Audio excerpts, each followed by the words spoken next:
नमस्कार. स्वागत आहे सर्वांचं आपल्या MPSC एक्झाम मंत्राच्या प्लॅटफॉर्मवर.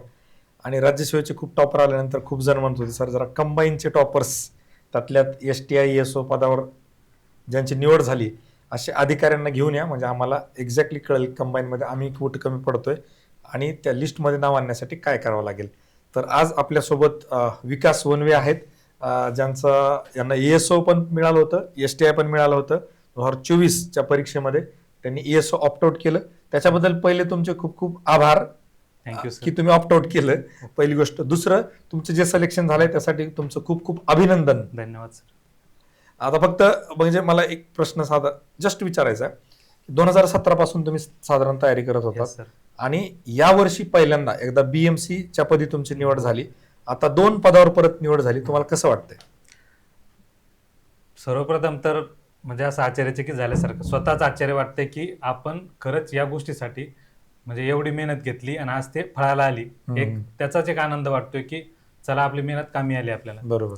आणि दुसरं की जे घरच्यांचे वगैरे सॅक्रिफाईस आहे किंवा त्यांनी आपल्यासाठी जे कष्ट घेतलेत त्याला कुठंतरी फळ भेटलंय. आणि ते आज की त्यांनाही आपल्यामुळं एक म्हणजे काय म्हणतो आपण त्याला की त्यांचे आदर वाढला गावाकडं, एक रिस्पेक्ट वाढली.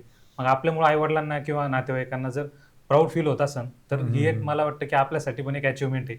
आणि आज असं वाटतं की ठीक आहे चला आपण म्हणजे एवढे दिवस मेहनत घेतली आणि त्याच्यातून आपल्याला काहीतरी भेटलंय. बरोबर. बस एवढंच. पण गणेश म्हणत होते की तुम्ही जेव्हा रिझल्ट लागला तेव्हा इथं पण हा एकदा सुटकेचा श्वास सोडला होता. सुटकेचा श्वास. हो, त्यावेळेस तर सर असंच वाटलं होतं की आता कंटिन्युअसली बघा ना, आता तुम्ही मला म्हणजे मागच्या काही दिवसापासून ओळखता की ज्यावेळेस माझ्याकडे काहीच नव्हतं तेव्हापासून तुम्ही ओळखताय. बरोबर. आणि जे इव्हन आता विचार करा की आज माझ्याकडे पद भेटलंय तर मला आज कोणी बोलवतंय. बरोबर. पण ज्यावेळेस माझ्याकडे काहीही नव्हतं त्यावेळेस तुम्ही विश्वास दाखवला की नाही विकास तू करतोय ना, कर, जसं जमेल तसं करतो. मग मला वाटतं की यामुळे ना त्यावेळेस मला असं वाटलं की चला सरांना एकदा भेटूयात, सरांना बोलूयात, एक पेढा की एक कृतज्ञता फक्त की हा सर तुम्ही आमच्यावर विश्वास दाखवला आणि आम्ही तुमच्याकडे आलो. तुम्ही कारण की त्या वेळेला कारण जशी सिच्युएशन आहे तर त्या सिच्युएशनला फायनान्शियल थोडा सपोर्ट पाहिजे होता, म्हणून पार्ट टाइम एक तुमच्याकडे काम केलं समजा. बरोबर. मग त्यावेळेस जे गणेश सर म्हणले तसे की हा त्यावेळेस असं वाटलं की चला आपण एवढे मेन्स दिल्या तेवढे हे झालं तर आज आपल्याला फायनली काहीतरी मिळालं एक त्याच्यातून आणि ठीक आहे एक कंटिन्यू करू शकतो. म्हणून ते सुटकेचा श्वास होता तो. ओके. हा सर. थोडंसं आता बरेच जणांची एक क्युरियोसिटी असते की सिलेक्शन होणारे विद्यार्थी नेमकं त्यांचं बॅकग्राऊंड काय असतं, कशी तयारी केली असते, कुठल्या शाळेत शिकलेले असतात. तुमची एक थोडक्यात पार्श्वभूमी सांगा, म्हणजे तुम्ही कुठले आहात प्रॉपर काय? सर मला असं वाटतं की ज्यावेळेस आपण कोणत्याही पदासाठी तयारी करतो तर पार्श्वभूमी एवढी काही रोल म्हणजे निभवत नाही. म्हणजे उदाहरण जर घेतलं आता मी माझं सांगतो की मी एकदम असं अशा गावातून आलेलो आहे की म्हणजे माझ्या मंडळातून मी पहिला STI किंवा MPSC मधून पोस्ट मिळालेला मी पहिला आहे. म्हणजे आता जर बघितलं तर म्हणजे अतिशयोक्ती नाहीये बरं का, पण गावाकडं किंवा गावामध्ये माझ्या आईनं असं एकही शेत नसेल बरं का की जी ताई रोज मजुरीला गेली नसेल आणि मला तिनं त्या याच्यातून पैसे पाठवलेत. आणि कधीही या गोष्टीचा भाव नाही केला की मला कधी अशी नाही म्हणाली की तू घरी ये म्हणून, तुला अभ्यास करायचा आहे ना, मी आहे किंवा आम्ही आहोत, तू फक्त अभ्यास करत राहा. म्हणजे मला असं वाटतं की पार्श्वभूमी मॅटर नाही करत, मॅटर काय करते की आपल्याला नेमकं काय अचीव्ह करायचंय. म्हणजे आपली जे विलिंगनेस म्हणतो ना की त्या पदाबद्दल किंवा त्या कोणती गोष्ट अचीव्ह करायची त्या संबंधीची, तर मला असं वाटतं की ती पॉवर महत्वाची असते. पार्श्वभूमी काय सर की म्हणजे आता एक जर जनरली बघितलं तुम्ही तर म्हणजे श्रीमंताची मुलं तर होतात, पण आपल्यासारख्या मुलांना जर व्हायचं असेल ना तर आपल्यासाठी महत्वाची असते फक्त इच्छाशक्ती. त्याच बेसिसवर आपण पुढे मेहनत करू शकतो. आपल्या घरच्यांसाठी मला असं वाटतं की घरच्यांसाठी सर्वात महत्वाचं काय आहे की विश्वास. आणि तो विश्वास कसा मिळणार आहे तर आपण ज्यावेळेस दाखवणार आहे, आपले ज्यावेळेस रिझल्ट येणार आहे त्यावेळेस. आई वडील जर म्हणलं तर आई वडील शेतकरी आहेत, घरी जमीनही कमी आहेत, त्यामुळेच म्हणजे आईला असं दुसऱ्या शेतात कामाला वगैरे जावं लागायचं. बरोबर. आणि एक तसा जर विचार केला तर शैक्षणिक पार्श्वभूमी जर म्हणलं तर माझं शिक्षण देऊळगरला झालेलं आहे, देऊळगरच्या हायस्कूलला. त्यानंतर माझं BE मेकॅनिकल झालं पुसदला. मग नंतर एक इच्छा होती की स्पर्धा परीक्षेची तयारी करायची, म्हणून मग पुण्याला आलो. मग त्यावेळेस असं होतं की आईचं म्हणणं किंवा घरच्यांचं असं म्हणणं होतं की अरे याला खूप दिवस लागतात वगैरे, पण म्हणलं नाही मी लवकरात लवकर करेन. पण नंतर कसं असतं की म्हणजे पुण्यात आल्यानंतर एक तर आपण म्हणजे रुरल भागातून येतो, इथं आल्यानंतर आपल्याला थोडं नवीन वाटतं, मग आपण इथं थोडंफार गुरफटला जातो किंवा मित्र मैत्रिणी वगैरे येतात, मग नंतर आपल्याकडं म्हणजे टाइमपास वगैरे वाढतो जास्त. मग या गोष्टीने काय झालं की 2017ला ज्यावेळेस आलो तर प्रिलिम्स वगैरे फेल होत गेलो वगैरे. मग त्यानंतर एक वेळ अशी येते की एक वेळ आली की बाबा चला आपल्याला अभ्यास करायचा आहे वगैरे. मग गोष्टी चेंज होत गेल्या. मग स्वतःचं थोडं अनालिसिस केलं की आपण नेमकं चुकतोय काय किंवा आपण काय करायला पाहिजेत वगैरे. मग या गोष्टी इम्प्रूव्ह झाल्यानंतर मग समजा मेन्स देणं असू द्या किंवा मग मेन्स फेल्युअर असू द्या, मग त्याच्यातून समोर इम्प्रूव्हमेंट करून आपल्याला पोस्ट मिळाली. तुम्ही आता देऊळगाव राजाला प्राथमिक शिक्षण म्हणजे 10वी पर्यंत तिथे का 11वी-12वीला होते? सर माझं म्हणजे 5वी-6वी पासून तर मग पूर्ण 12वी पर्यंत शिक्षण माझं तिथंच झालं. 5वी पर्यंत कुठे होते? 5वी पर्यंत आता सुरुवातीचं जर म्हणजे प्राथमिक शिक्षण काही वर्ष नागपूरला गेले, मग 2-3 वर्ष आपल्या जिल्हा परिषद शाळेत गावी, आणि त्यानंतर पण देऊळगाव राजाला. मग 5वी पासून तर समोर 6वी पासून तर 12वी पर्यंत देऊळगाव राजाला शाळेत होतो. बरोबर. आणि मग हे स्पर्धा परीक्षा करायचं तुम्ही ग्रॅज्युएशन मध्ये ठरवलं त्यावेळेस असा काही इन्सिडन्स किंवा असं काय होतं का की तुम्हाला पहिल्यापासून याच्याबद्दल माहिती होती? नाही सर, ऍक्च्युली काय माहिती आहे का, म्हणजे ज्यावेळेस लहानपणी वगैरे गावात अधिकारी यायचे किंवा म्हणजे असं तहसीलदार वगैरे नाव ऐकायचो, तर माझे आजोबा थोडे एज्युकेटेड होते. तर मग ते त्यांच्या वेळेस सांगायचे की अरे एमपीएससी असं काहीतरी असतं, युपीएससी असतं, युपीएससी मधून IAS होतं, एमपीएससी मधून तहसीलदार वगैरे सारखं पदं असतात. मग त्यामुळे एक होतं. पण 12वी नंतर आहे ना माझं ऍक्च्युअल असं डिसाईड झालं होतं की आपल्याला काहीतरी स्पर्धा परीक्षेकडे वळायचं. पण दुसरा माइंडसेट असा होता की म्हणजे ते खेड्या भागातून आहे आपण. आता एक असतं आपल्या गावाकडे की जर वरतून पडलो तर जाळीवर तरी अडकलो पाहिजे, एकदम जमिनीवर नाही पडलो पाहिजे. या हिशोबाने म्हणलं काहीतरी ग्रॅज्युएशन आपल्याकडे असं पाहिजे की प्लॅन बी, की जेणेकरून नाही आपलं स्पर्धा परीक्षेतून काय झालं तर ऍक्च्युअल आपल्याला काहीतरी म्हणजे डेली म्हणजे कमाई तरी होऊ शकते किंवा पगार तरी भेटू शकतो चांगला, असं काहीतरी प्लॅन करावा. म्हणून मग मेकॅनिकलकडे वळालो, इंजिनिअरिंगकडे वळालो, आणि मग त्यानंतर डायरेक्टली डिसिजन घेतला की चला स्पर्धा परीक्षेत तयारी करायची. स्पर्धा परीक्षा तयारी करताना डायरेक्ट पुण्यात आलात तुम्ही? हो सर, डायरेक्टली पुण्यातच आलो. पुण्यातला प्रवास कसा होता? तुम्ही पुण्यात कुठे राहिलात, काय तयारी केली, मित्र वगैरे काय, याच्याबद्दल काय सांगता? सर थोडंसं जे पुण्याच्या बाहेरचे लोक आहेत त्यांना क्युरियोसिटी असते पुण्यामध्ये काय चालतं, त्यामुळे मी हा प्रश्न विचारला की पुण्यात कधी आलात, कुठे राहिलात, कसं राहिलात, आणि तुम्ही ज्या पद्धतीने सांगितलं की परिस्थिती तुमची फार नाजूक होती आणि पुण्यामध्ये राहायला खूप जास्त खर्च लागतो, तर तुम्ही हा कसा मॅनेज केला किंवा काय केलं? सर आता म्हणजे माझ्याकडे बघून किंवा माझ्या चेहऱ्याकडे बघून किंवा माझं जसं राहणीमान आहे तशावरून तर वाटत नाही की खरंच हा अशा सिच्युएशन मधून आला असेल. पण ऍक्च्युअल सांगतो तुम्हाला की आम्ही इथं वाडा आहे, एक पुरंदर वाडा म्हणून, तिथे राहायचो. 1600 रुपये रेंट होता. त्याच्यानंतर आम्ही एका ठिकाणी शिफ्ट झालो टेरेसवर. आता तिथं राम वगैरे मित्र आहेत, त्यांच्यासोबत राहायचो. राम कदम वगैरे. हा, तर तिथेही रेंट कमी होता. तिथं काय 1400-1500 रुपये रेंट होता. मग अशा सिच्युएशन मधून म्हणजे आता इथपर्यंत आलोय की मला असं वाटतं की म्हणजे राहण्याचं म्हणा किंवा फ्लॅटमध्ये राहणं किंवा कुठे दुसरीकडे राहणं तिथून आलोय बघा इथपर्यंत. आणि दुसरा की इथं आल्यानंतर आहे ना मित्र वगैरे चांगले भेटलेत, कारण की आता बऱ्यापैकी मुलांना काही ना काही, मित्रांना काही ना काही नोकरी लागलेली आहे. आता बऱ्यापैकी तुम्ही ओळखताच त्यांना. बरोबर. चेतनच्या बाबतीमध्ये बघितलं आपण किंवा वैभव म्हणा किंवा ठीक आहे, बऱ्यापैकी चांगलेच होते. इथं जे एक्सपेन्सेस आहे म्हणजे मंथली काय होतं की साधारण पोरांचं म्हणणं आहे 10,000 रुपये खर्च लागतो. तर तो आता एवढ्या आर्थिक परिस्थिती नाजूक असताना घरून कसं एवढ्या वर्ष तुम्हाला सस्टेन केलं, त्यांनी कसं पाठवलं काय? सर घरून म्हणजे मला असं वाटतं की 2020, 21, 22 पर्यंत आहे ना घरून पैसे पाठवलेत. त्याच्यानंतर आहे ना मी काही वेळ समजा मग आता तुमच्याकडे असू द्या कंटेंट क्रिएशनचं किंवा मग काही टाइम असं पार्ट टाइम जॉबचं बघितलं. त्याच्यानंतर मध्ये महाज्योती आली, मग महाज्योतीमुळे बेनिफिट भेटला. मग पण याच्यामध्ये काय माहिती का सर, म्हणजे एक जेन्युअनली की घरून मी तर 10,000 घेऊ शकत नव्हतो. बरोबर. मग यामध्ये ना माझे मित्रमंडळी होते की मित्रांनी वगैरे मला आहे ना की हा प्रत्येक महिन्याला मी घरून काही अमाऊंट घेतली ना तर त्याच्यानंतर काही अमाऊंट मी मित्राकडून घ्यायचो. मला म्हणजे मी जेन्युअनली सांगतो की असा माझा एकही महिना गेला नसेल की जिथं मला मित्रांनी पैसे पाठवले नाही. मित्रांनी सोडा, माझा लहान भाऊ आहे, लहान्या भावानं त्याच्या पॉकेट मनी मधून मला पैसे पाठवलेले आहेत काही. त्या दिवशी ज्यावेळेस STIचा रिझल्ट आला ना, अक्षरशः ज्यावेळेस तो माझ्याकडे आला तर मला रडू कंट्रोल झाला नाही, कारण आम्ही ते म्हणजे दिवस आठवत होते आणि एकदम दोघांच्या डोळ्यात पाणी होतं आमच्या. आता ते म्हणजे असं वाटतं की म्हणजे आता मी ज्यावेळी डिलिव्हर करतोय ना, समोरच्याला विश्वास बसणार नाही की खरंच असं झालं असेल म्हणून. बरोबर. पण ऍक्च्युअल म्हणजे ज्यावेळेस तिथं मित्र होते ना की त्यांनी विचारलं की तुमचं म्हणजे तू असं का वागतोय, की म्हणजे तू आतापर्यंत हसत होता आणि एकदम निखिल आला आणि तू एकदम रडायला कसं काय लागला. मला ते दिवस आठवले की कारण की ज्यावेळेस पैसे कोणी म्हणजे विश्वास ठेवत नव्हतं ना की हा आयुष्यात काही करेल की नाही, त्यावेळेस हेच काही मित्र होते, फॅमिली होती. आता भाऊ होता की म्हणजे आम्ही दोघं चुलत भाऊ आहेत, म्हणजे तो माझ्या काकाचा मुलगा. काका त्याला पैसे पाठवायचे आणि मी ज्यावेळेस म्हणलं ना अरे निखिल मला 1000 रुपये कमी पडते रे, 1000 रुपये पाठव. मग हम्म. निखिल त्याच्या पॉकेटमध्ये त्याच्या जे मंथली असेल हा, त्याच्यातून बरोबर. मला पाठवायचा. हम्म. मग त्याच्यानंतर किंवा मित्र असू द्या, हम्म. माझा एक प्रदीप नावाचा मित्र आहे सर, हम्म.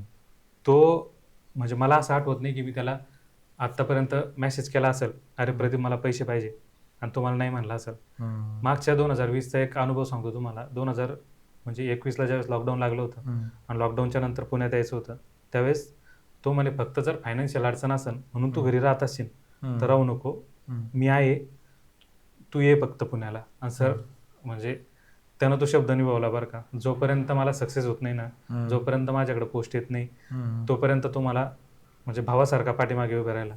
तोच इव्हन मला असं वाटतं की म्हणजे आता काही मित्रांचं नाव मी विसरू शकतो बरं का इथे, पण असे काही मित्र भेटलेत ना मला पुण्यात आल्यानंतर किंवा डिग्रीत असताना किंवा अगोदर शाळेतले, की त्या मित्रांनी मला सपोर्ट केला आहे. म्हणजे एक उदाहरण सांगायचं म्हणलं तर एक मित्र आहे माझा, त्याच्या घराचा स्लॅब टाकायचा होता. त्याने मला पैसे पाठवले आणि मला नंतर कळालं की त्यानं ते पैसे उसने घेऊन पाठवले होते मला. फक्त त्यांना एवढं होतं की विकास करतोय, हा रिझल्ट येत नाहीये, तू करतोय ना, तू फक्त आम्हाला सांग की हा फायनान्शियल हेल्प लागते ना, तर फायनान्शियल हेल्प देतो आम्ही, असा विषय होता.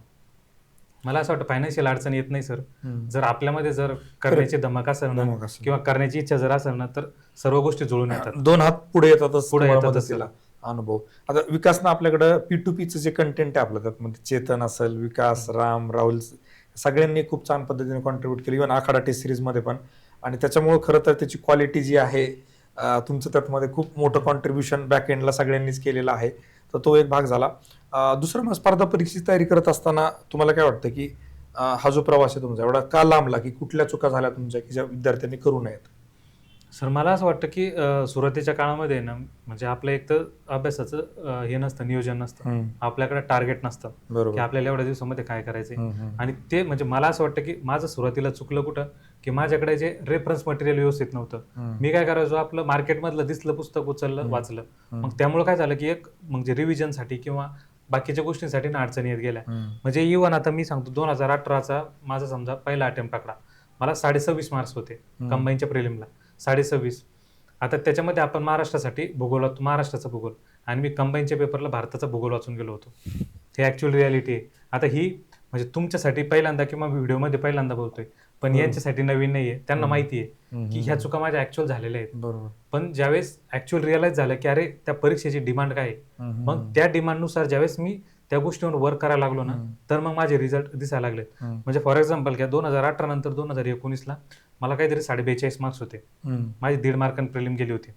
मग त्यानंतरच्या समजा 2020 पासून ज्या समोर मेन्स झाल्यात, मग या कंटिन्युअस मी मेन्सला असतो, PSI आणि STIच्या मेन्स मी कंटिन्यू दिल्यात.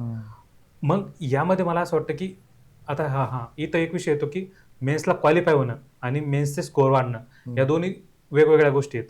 म्हणजे का सांगतो की ज्यावेळेस तुमचा कट ऑफ क्लिअर होतो ना, तर तुम्ही समजा फॉर एक्झाम्पल घ्या आत्ताचं घ्या 24चं, इथं 62.5चा कट ऑफ लागला, तुम्ही बाउंड्रीवर कट ऑफ क्लिअर असाल, पण तुम्हाला जर पोस्ट होल्ड करायची ना, तर तुमच्याकडे काही गोष्टी क्लिअर पाहिजेत. म्हणजे फॉर एक्झाम्पल घ्या, तुम्हाला सिलेबस माहीत पाहिजे, तुम्हाला PYQ माहीत पाहिजेत, त्याच्यानंतर तुमचं जे सोर्स आहे तो सोर्स सिलेक्ट पाहिजेत, त्यानंतर तुमच्याकडे शॉर्ट नोट्स रेडी पाहिजेत.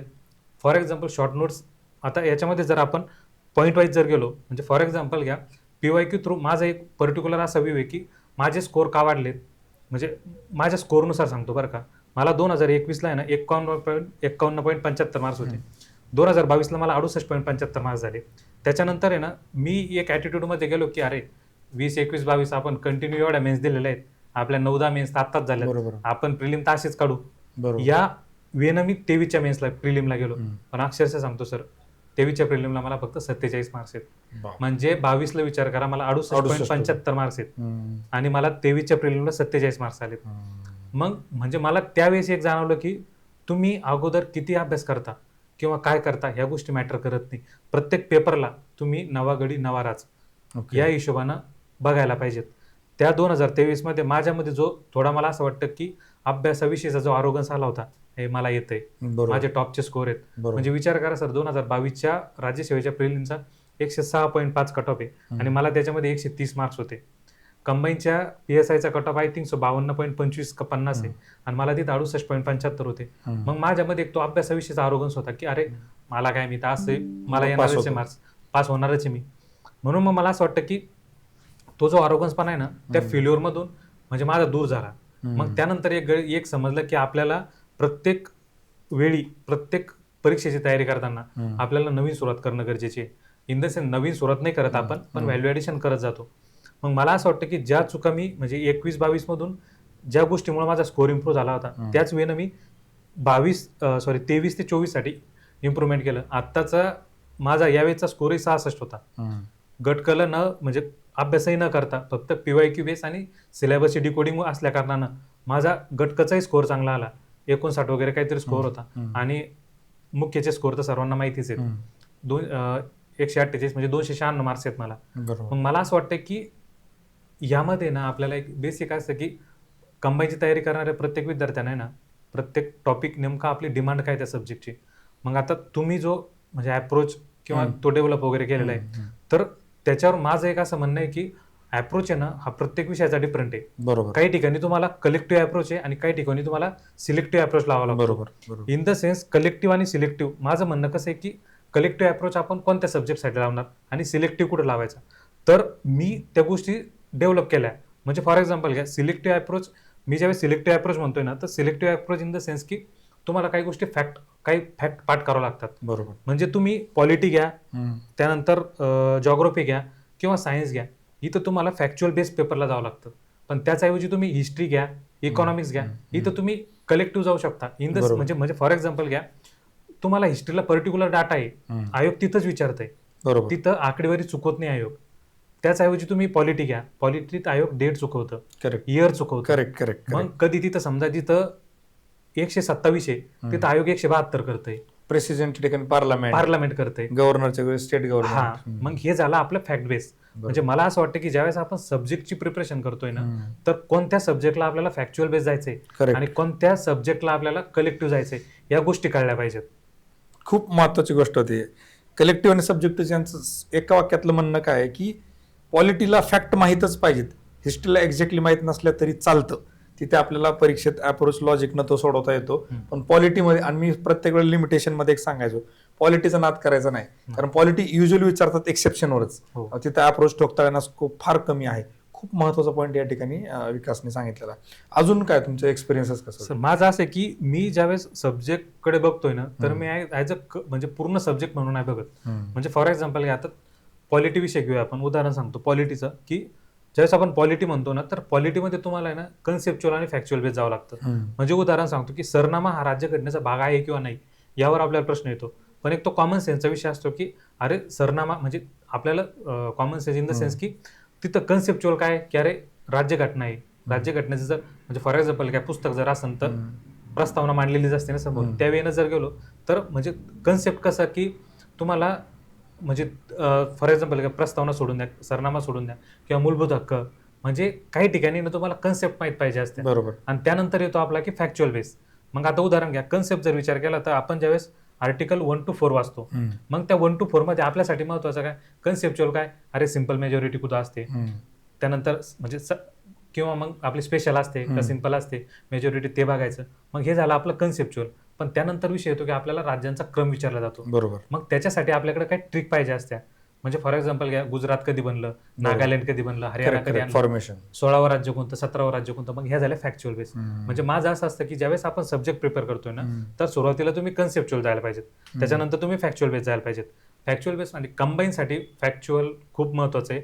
फॅक्ट तुम्हाला पाठच पाहिजेत, त्याच्याशिवाय तुमचा स्कोअर बूस्ट होत नाही. आता मला एक प्रकर्षानं सर्वांनी म्हणजे बऱ्यापैकी आता जिथं गेलो ना तिथं मुलांनी एक प्रश्न विचारला की तुम्ही तुमचा स्कोअर कसा बूस्ट केला. बरोबर. मराठी इंग्लिश असू द्या किंवा GS असू द्या, तुम्ही तुमचा स्कोअर कसा बूस्ट केला. तर मी ज्यावेळेस ओव्हरऑल सब्जेक्ट म्हणून बघतो ना तर मी सब्जेक्ट किंवा समजा आता फॉर एक्झाम्पल घ्या मराठी इंग्लिश घ्या. सर्वसामान्यपणे ना मराठी इंग्लिशकडे बघताना मुलगा काय करतो अरे मराठी 50 मार्काला आहे, इंग्लिश 50 मार्क्सला आहे. पण मी ऍक्च्युअल ज्यावेळेस तयारी करत होतो ना मी त्यांना 50-50 100 मार्क्स म्हणून कन्सिडर केलंच नाही. मी डिव्हिजन केलं 2 विषय मराठी आणि इंग्लिश, त्या दोन्हींना बायफर्गेशन केलं. पुन्हा मराठी ग्रामर, मराठी व्होकॅब आणि त्याच्यानंतर पॅसेज, म्हणजे हे 3 पॉईंट झालेत आणि इंग्लिशचं सेम 3 पॉईंट झालेत. बरोबर आहे. आता हे 6 पॉईंट. आता मी माझा स्कोअर ऍक्च्युअल माहिती आहे का 63 होता. 2022 ज्यावेळेस मेन्स दिलं ना मी त्यावेळेस माझा स्कोअर 63 होता. त्यानंतर माझा स्कोअर 83.75 झाला. मग मुलांचं म्हणणं आलं की तू एवढा कसा इम्प्रूव्ह केला. तर त्याच्या मागचं असं होतं की मी प्रत्येक जो सब्जेक्ट आहे ना तो डिवाइड केलेला होता. Divide and rule. Divide and rule प्रत्येक सब्जेक्ट.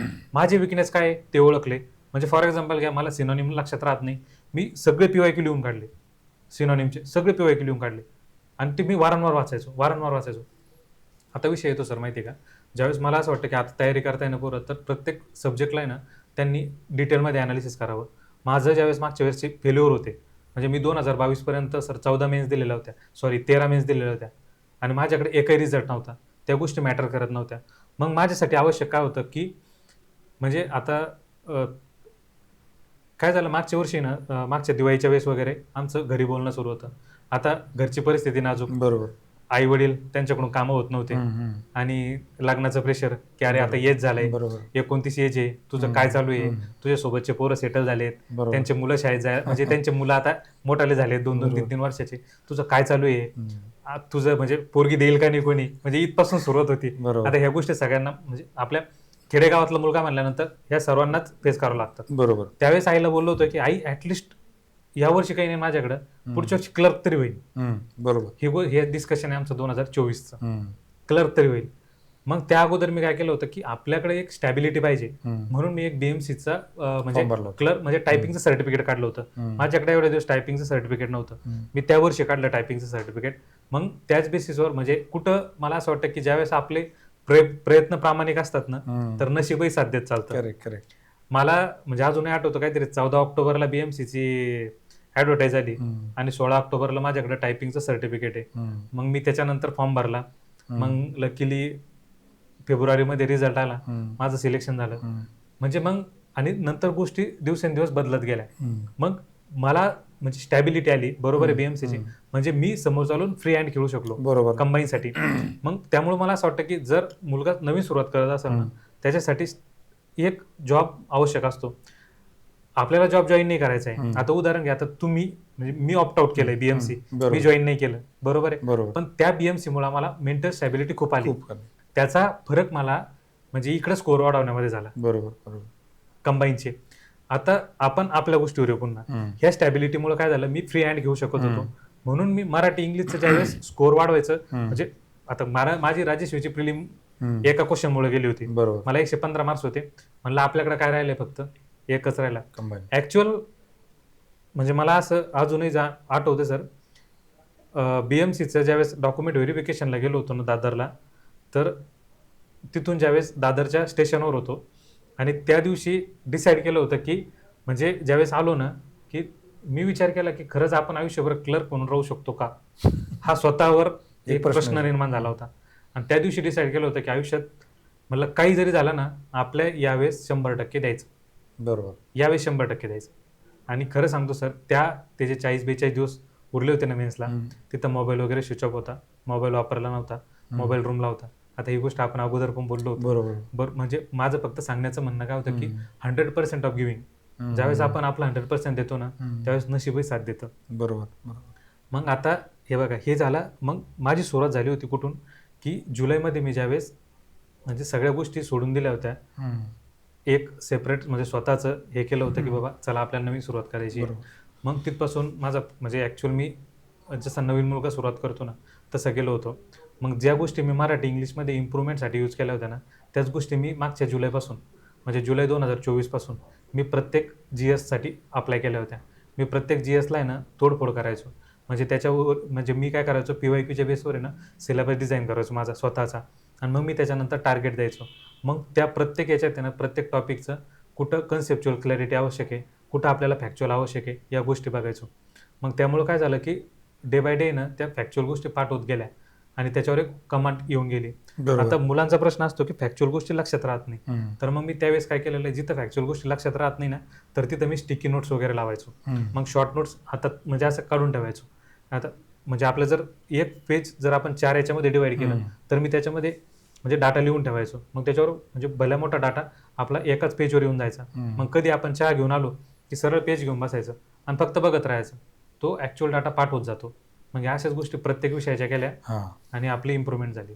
ते रिव्हिजन, मल्टिपल रिव्हिजन, मी जे नेहमी सांगतो ना की घराकडे जाणारा रस्ता कधी आपण पाठ करत नाही, नाही. रोज जाऊन जाऊन आपल्याला तो वळणीचा पडतो. हो. तसंच जे की मल्टिपल रिव्हिजन्स तुम्ही 30 गोष्ट जर 1000 वेळा वाचली ती बाय डिफॉल्ट लक्षात राहणार. लक्षात राहणार. याच्या पलीकडे जाऊन काही कन्फ्युजिंग गोष्टी असतील तर तुम्ही त्याला ट्रिक्स न्यूमॅनिक्स बनवू शकता. हो. जसं तुम्ही प्रिअम्बलचा विषय काढला, मला चांगला आठवतं, मी सुरुवातीच्या डायरीवर अजून लिहिलंय, जिलेबी जर इक्वली वाटली तर फॅटर्निटी वाढते, जस्टिस, इक्वॅलिटी, Justice, फॅटर्निटी, बरोबर. असं काहीतरी तुम्ही जर बनवून ठेवलं ना मग ते कन्फ्युजन तुमचं त्या ठिकाणी कमी होतं. आणि दुसरा महत्वाचा विषय की तुमचं पुण्यामध्ये तुम्ही राहता, म्हणजे बाहेरच्या विद्यार्थ्यांना खूप क्युरियोसिटी असते, तुमचं दिवसभराचं एक ऑन एन ॲव्हरेज रुटीन किंवा शेड्यूल कसा होता? ओके. हां सर, मी म्हणजे असं मला कधी सकाळी 5 वाजता उठलो किंवा 6 वाजता उठलो असं कधी जमलं नाही. बरोबर आहे. मी रात्री काय करायचो, मी रात्री 12 पर्यंत लायब्ररीत बसायचो आणि सकाळी ऑन एन ॲव्हरेज 9 वाजता लायब्ररीत जायचो. 9 वाजता. आणि पुण्यातली सवय लागलेली सर, 1 वाजता जेवण केलं की दुपारी 2 तास मी झोपायचो, काही करून मी झोपायचो.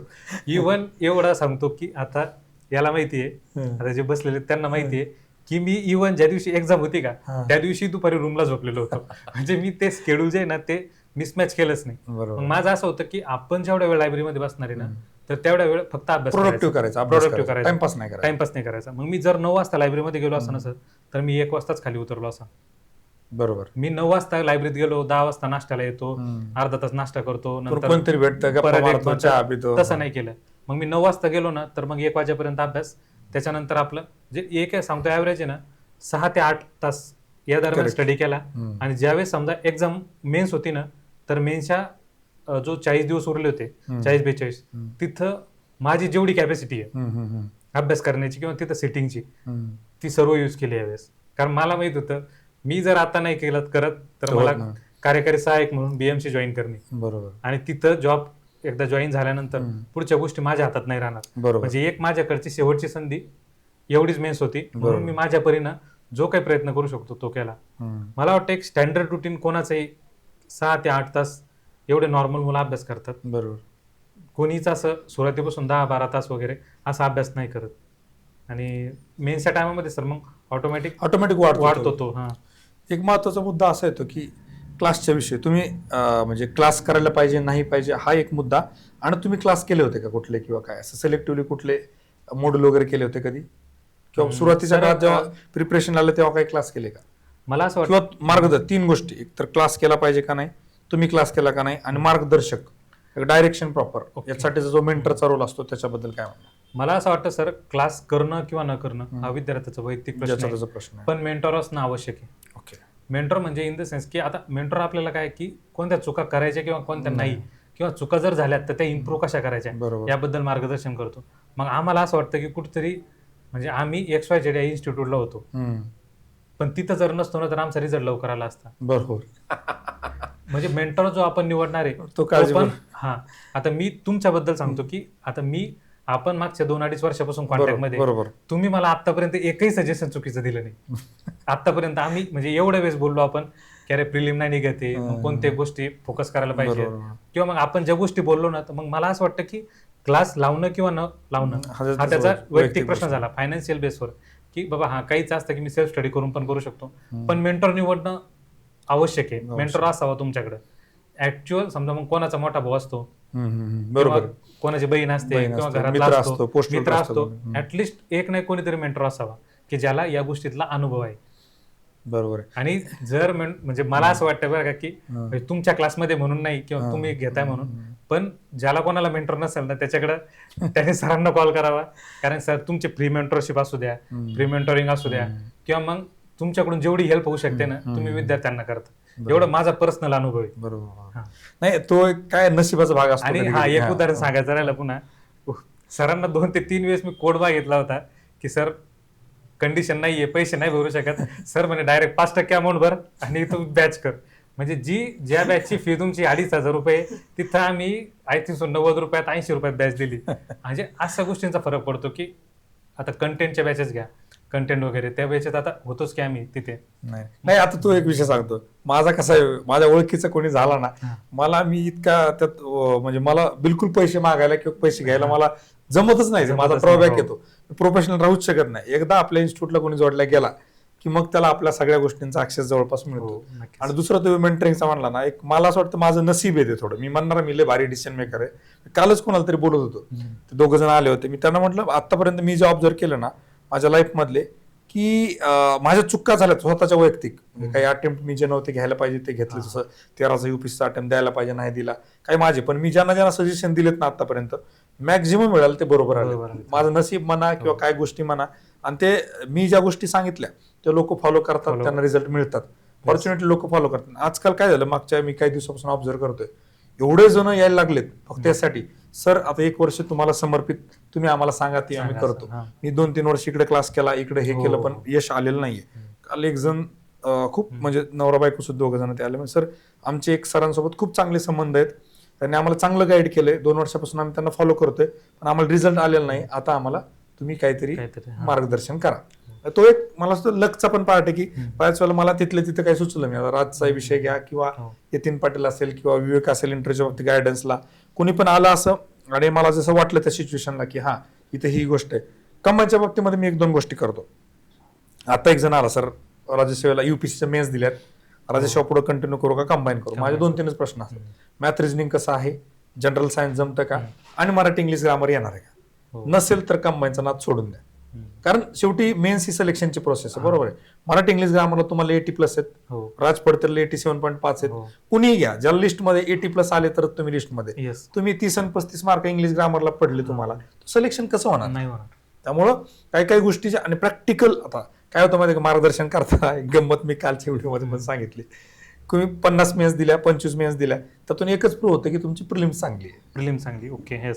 मेन्स दिल्या म्हणजे उलट जेवढ्या जास्त मेन्स तुम्ही दिल्याचा अर्थ तुम्हाला मेन्स कशी क्लिअर करायची माहिती नाहीये. जेव्हा तुमचं सिलेक्शन होतं तेव्हा तुमचं की हा तुम्हाला प्रत्येक स्टेज मधून अनुभव आहे आणि त्या गोष्टी केल्या. त्यामुळे मार्गदर्शक निवडताना बऱ्याच जणांनी ही काळजी त्या ठिकाणी घेतली पाहिजे, की फक्त एखाद्याला खूप जास्त एक्सपिरियन्स आहे म्हणून. माझं हे पण म्हणणं आहे की जर कोणी फेल होते तर त्याला ऍटलिस्ट एवढं माहिती आहे की कशा पद्धतीने फेल होऊ शकेल, तर ते करू नका.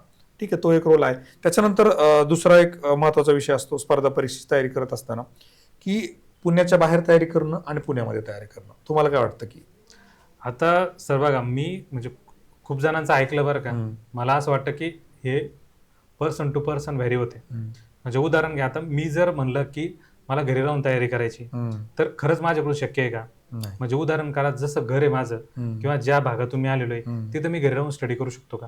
तर ऑब्व्हियसली नाही करू शकत. मग त्यामुळे मी म्हणजे माझ्यासाठी घर बेनिफिशियल नाही राहणार. बरोबर. कारण की ज्या खेड्यागावात आहे किंवा तिथं आता कसं आहे, ऑनलाईन मुळे सुविधा अवेलेबल आहेत, नाही सुविधा अवेलेबल आहे, पण मग काही गोष्टी मॅटर करतात ना, की तुमचा पार्टनर कसा आहे किंवा सोबत आहे का नाही कोणी.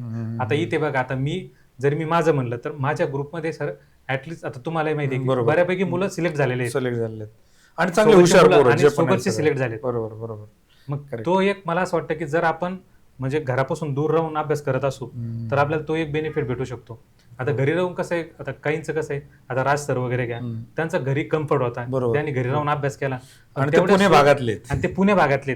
आता एक विदर्भ मराठवाडा म्हटलं तर तो गोष्ट खूप वेगळी आहे. आणि तो एक म्हणजे अभ्यासाविषयीचा जो त्यांचा कसं होतं, त्यांनी पहिल्यापासून तिथं अभ्यास केलेला होता. बरोबर. पण आपलं तसं नाहीये ना. बरोबर. आपल्याला म्हणजे डिस्टन्स राहूनच करावं लागेल आपल्याला. म्हणजे थोडं असं मला असं वाटतं की मग वैयक्तिक माझं कसं मत आहे की मुलांना जेवढं घरापासून दूर राहिलं ना तर तो चांगल्या पद्धतीनं अभ्यास करू शकतो.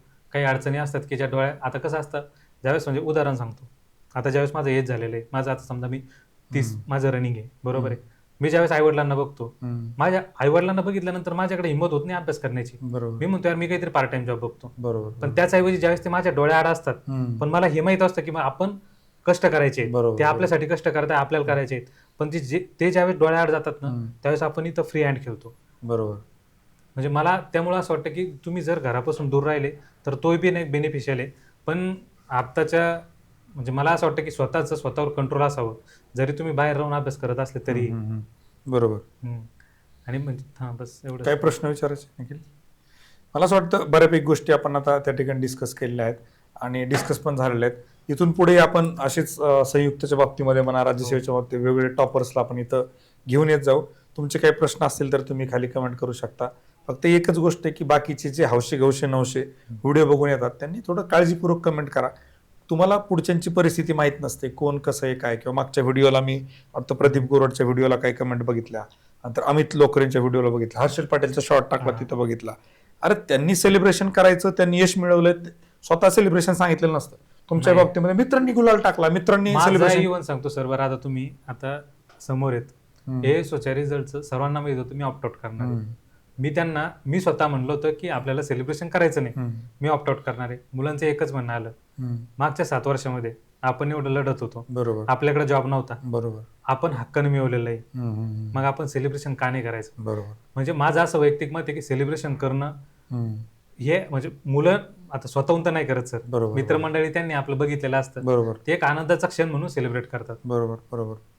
त्यामुळं कमेंट करताना थोडं विचारपूर्वक करत जा, पुढचा व्यक्ती कोण आहे, काय काय केलं नाही, आणि तुमचे जे काय बाकीचे बायस्ड आहेत ते दुसरीकडं हे करत जा. इथं विचारपूर्वक गोष्टी करत जा. आणि प्रत्येक जणच असं काही नसतं की त्यानं खोटं बोललेलं असतं. जेन्युन लोक असतात, प्रामाणिक लोक असतात. विकासला मी मागच्या 2-2.5 वर्षापासून ओळखतोय, त्याच्याबद्दलची प्रत्येक गोष्ट मला त्या ठिकाणी माहिती आहे, कुठल्या परिस्थितीतून आलाय, काय आलाय. आणि एवढी गोष्ट तुम्हाला सांगतो, आपल्याकडे येणारे लोक जे आहेत आतापर्यंत जेवढे पण टॉपर्स किंवा कोणी पण आलेत त्यातले मॅक्झिमम जण जे आहेत असे आहेत की ते जेन्युन आहेत. कुणीही आतापर्यंत इथं येऊन काहीतरी फेकाफेकी केली, काहीतरी वेगळं सांगितलंय असा प्रकार नाही.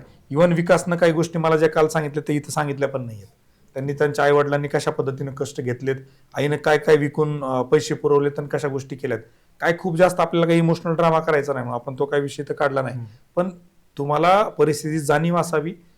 इथे एमपीसीच्या विद्यार्थ्यांना कशा कशा परिस्थितीतून जावं लागतं, कशा कशा परिस्थितीतून विद्यार्थी जात असतात, आणि त्यातून आपल्याला एक इन्स्पिरेशन, प्रेरणा घ्यायची असते. फक्त प्रेरणा घेऊन तयारी करायची नसते, तर प्रॅक्टिकल डिसिजन आपल्याला घ्यायचा असतो. तेही आपल्याला जाण असली पाहिजे. आपण ग्रॅज्युएट झालेलो आहोत, आपल्याला डिसिजन घेता आले पाहिजेत, आणि आपल्याला कमेंट करताना पण तेवढी सद्बुद्धी देवानं दिलेली असावी, अशी मला त्या ठिकाणी एक अपेक्षा आहे. बाकी विकास, तुम्ही आलात या ठिकाणी आणि वेळ दिला त्याबद्दल तुमचे खूप खूप आभार.